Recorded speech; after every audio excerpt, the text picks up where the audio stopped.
File number 78, case number 76। ये कहानी जुर्म की दुनिया की वह काली परछाई है जिसके असर ने सबकी नींद उड़ा दी थी। एक शहर में एक पुलिस थाना था। थाने में अक्सर स्थानीय लोग समस्या लेकर आते रहते थे और उनका समाधान आसानी से हो जाया करता था, क्योंकि शहर की आबादी बहुत कम थी और यहाँ के लोग भी शांति के साथ जीवन जीना पसंद करते थे। सब कुछ बेहतर चल रहा था। तभी थाने में एक लेडी ऑफिसर की नियुक्ति होती है। उसका नाम रीटा था। इंस्पेक्टर रीटा बहुत ईमानदार और बहादुर है। वह आते ही पुलिस थाने का मुआयना करती है और हवलदार से थाने की साफ सफाई करवाने को कहती है। हवलदार भी आदेशानुसार सफाई कर्मचारी को बुलाकर पूरे थाने की सफाई करवाते हैं। तभी रीटा थाने के स्टोर रूम में चली जाती है। वह वहां कुछ पुराने केसों की फाइल देख रही होती है। तभी अचानक ऊपर से फाइल नंबर 178, केस नंबर 176 जमीन पर गिरती है और रीटा की नजर उस फाइल पर पड़ती है। जैसे ही रीटा उस फाइल को उठाकर खोलती है, उसके चेहरे का रंग बदल जाता है, क्योंकि फाइल में जो फोटो होती है वह उसकी बचपन की सहेली रिया की फोटो थी, जो कि छोटी सी उम्र में ही लापता हो चुकी थी। लेकिन यहाँ उसकी फाइल का होना एक रूहानी इशारा था, जिससे रीटा की जिंदगी में उलझने बढ़ने वाली थी। रीटा इन सब बातों से अनजान अपनी रिया के घर फोन लगाती है और उसके बारे में उसके माता पिता को बताते हुए कहती है कि आपकी बच्ची इस दुनिया में नहीं रही। यह बात आज सच साबित हो गई है, क्योंकि उससे संबंधित फाइल मेरे हाथ लगी है और इसमें आपकी बच्ची की हत्या की पुष्टि की गई है। लेकिन उसके हत्यारे का कुछ पता नहीं चला और फाइल ऐसे ही बंद कर दी गई थी। लेकिन माँ जी, आप चिंता मत करिए, मैं अब इस केस की तह तक जाऊंगी और अपनी सहेली के हत्यारे का पता लगाऊंगी, और मैं वादा करती हूँ वो जो कोई भी है उसे सख्त से सख्त सजा मिलेगी, जिसने भी मेरी सहेली के साथ ऐसा किया था। रीटा इतना कहकर के फोन रख देती है और थाने के सभी सिपाहियों को बुलाती है और अपनी सहेली के केस की फाइल दिखाकर सभी से उसके बारे में जानना चाहती है। लेकिन यह फाइल बहुत पुरानी थी और वहां तैनात सभी पुलिसकर्मी हाल ही के समय में ट्रांसफर हुए थे, जिस वजह से उन्हें भी इस केस के बारे में कोई जानकारी नहीं थी। रीटा बहुत सोचती है और फैसला करती है कि मुझे उसी जगह पर जाना चाहिए जहां आखिरी वक्त रिया की लाश मिली थी, और वह पुलिस जीप में एक सिपाही के साथ 13 किलोमीटर दूर उस स्थान पर पहुंच जाती है जिसके बारे में फाइल में जिक्र किया गया था। लेकिन यहां पहुंचने से पता चलता है कि यह तो अस्पताल है जो बहुत साल पहले आग लगने से बर्बाद हो गया, और उसके बाद इस अस्पताल के मालिक ने इसे ऐसे ही छोड़ दिया और विदेश चला गया। मामले की गुत्थी सुलझने की बजाय उलझती जा रही थी। इंस्पेक्टर रीटा ने अपना मन बना लिया था कि कुछ भी हो जाए, लेकिन वह अपनी रिया के हत्यारे का पता लगा के ही रहेगी। वह अस्पताल के बारे में सारी जानकारियां इकट्ठा करना चाहती है और वह जिला कलेक्टर कार्यालय पहुंचती है।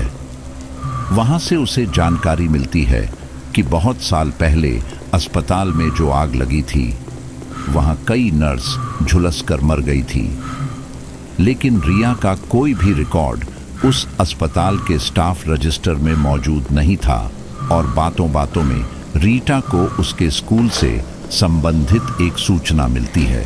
इंस्पेक्टर रीटा को अपनी सहेली के स्कूल जाने से यह पता चला कि वह साइंस की स्टूडेंट थी और वह अपने विषय के प्रोजेक्ट के सिलसिले में अस्पताल गई थी, क्योंकि वहां एक नर्स उसकी सहेली की बड़ी बहन थी, पम्ब्राई, जिसने रिया को उसके प्रोजेक्ट के सिलसिले में बुलाया था। अब इंस्पेक्टर रीटा को एहसास हो गया था कि होना हो रिया के हत्या से इस अस्पताल का जरूर कोई न कोई कनेक्शन है।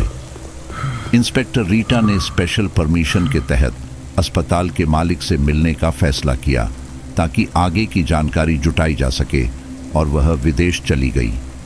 वहां जाकर पता चला कि वह व्यक्ति बहुत कामयाब हो चुका था और उससे मिलना इतना आसान नहीं था।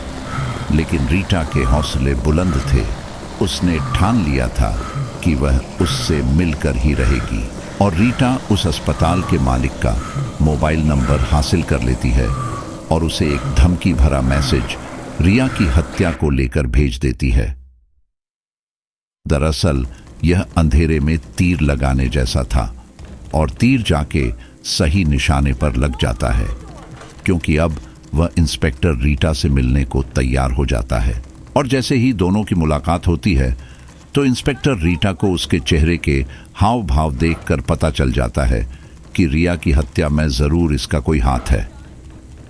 वह इंस्पेक्टर रीटा को रिश्वत का ऑफर देता है और कहता है, आप इस केस से हट जाइए। लेकिन रीटा मजबूर है। वह उसे गिरफ्तार नहीं कर सकती, क्योंकि उसके खिलाफ रीटा के पास कोई सबूत नहीं है, और वह गुस्से से विदेश से वापस आ जाती है। तभी रीटा के मोबाइल में अचानक एक फोन आता है और उसे अस्पताल के सीक्रेट्स चैम्बर का पता चलता है, और वह दोबारा सह पुलिस कर्मियों को लेकर उसी अस्पताल पहुंचती है और तहखाने में बने हुए चैम्बर का दरवाज़ा खुलवाती है। वहां रखी हुई चीज़ें अभी भी सुरक्षित होती हैं, क्योंकि आग का प्रभाव वहां तक नहीं पहुंच पाया था।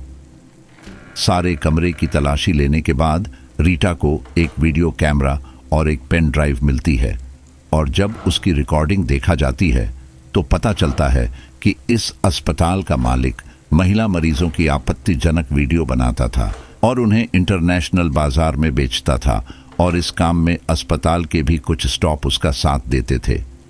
लेकिन आखिरी दिन की क्लिप में उसकी सहेली रिया का भी वीडियो शामिल होता है, जैप, जिसमें वह सीक्रेट चैम्बर में आकर अपने कपड़े बदल रही थी, और उसने उस वीडियो कैमरे को देख लिया था, और उसका विरोध करने पर उसे इसी चैम्बर से बाहर निकालकर दूसरे कमरे में बंद कर दिया गया, और मालिक ने अपनी पोल खुलने के डर से अस्पताल में आग लगवा दी, और जिन लोगों को रिया ने यह मामला बताया था सभी को एक साथ एक ही कमरे में आग में जिंदा जला दिया गया। ये सारी सच्चाई जानने के बाद रीटा की आंखों में आंसू आ जाते हैं, और वह अपनी सहेली की बेबसी को लेकर दुखी हो जाती है। लेकिन बदले की भावना और अपनी सहेली को इंसाफ दिलाने के लिए वह अपनी जान लगा देती है। उसे अब तक यह पता चल गया था कि उच्च अधिकारियों के समर्थन के बिना यह कार्य संभव नहीं हो सकता था। इसलिए उसे संदेह था कि अगर मैं इस फाइल को ऊपर भेजूंगी तो इस केस को भी दबा दिया जाएगा।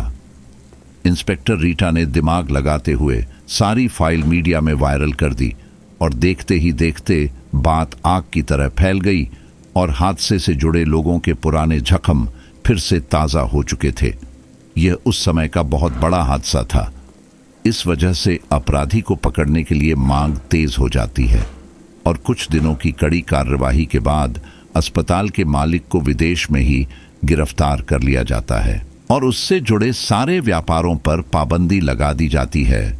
और एक दिन रीटा थाने में बैठकर अपनी सहेली को इंसाफ मिलने पर खुश हो रही होती है, तभी उसके सामने पड़े कागज पर अपने आप एक पेन चलने लगता है, और पेपर पर लिख जाता है, thank you my friend Rita, और कहानी खत्म हो जाती है, my day T Beed. So I hope guys आपको यह हॉरर स्टोरी अच्छी लगी होगी। दोस्तों, मैं आशा करता हूं कि आपको यह रियल हॉरर स्टोरी पसंद आई होगी। यदि आप गोस्ट स्टोरीज देखना पसंद करते हैं तो मेरे यूट्यूब चैनल रहस्यमय कहानियां को सब्सक्राइब कर लें। धन्यवाद। सो आई होप गाइस आपको यह हॉरर स्टोरी अच्छी लगी होगी। दोस्तों, मैं आशा करता हूं कि आपको यह रियल हॉरर स्टोरी पसंद आई होगी। यदि आप गोस्ट स्टोरीज देखना पसंद करते हैं तो मेरे यूट्यूब चैनल रहस्यमय कहानियां को सब्सक्राइब कर लें। धन्यवाद।